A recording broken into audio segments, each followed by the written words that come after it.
An important crime scene investigation is underway, and we'd like to invite you to be part of it. So what's the crime? A critical work and life skill has been in danger of dying off, and it will impact our ability to survive in the future. As a work skill, there's no doubt that creative thinking is a top priority. A recent IBM poll of 1,500 CEOs worldwide has identified creative thinking as the number one leadership competency of the future.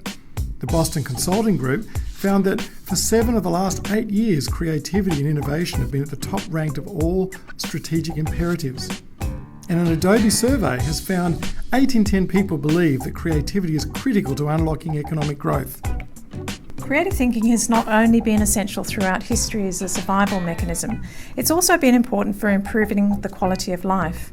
Research shows that creative thinkers are more optimistic, more confident, more flexible, able to cope with stress better, and healthier.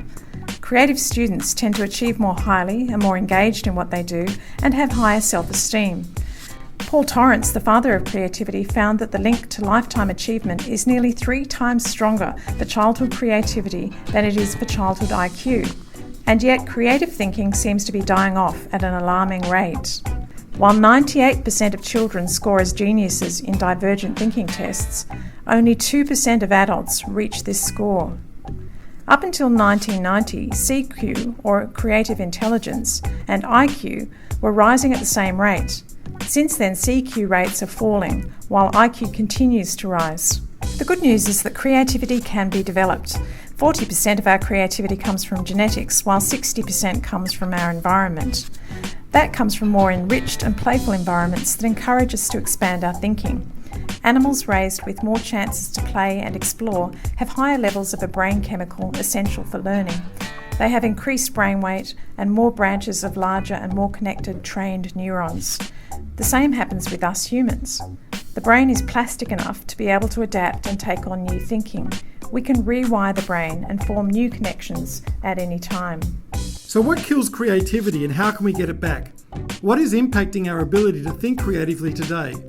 We've been studying this trend from both neuroscientific and sociological perspectives, and we found a few top suspects. But let's stay creative in our approach. Was it excess stress in the executive office with a weapon of crushing coercion? Or was it bureaucracy in the accountant's office with noxious negativity? Only once these potential suspects can be identified and dealt with can creative thinking and innovation truly flourish.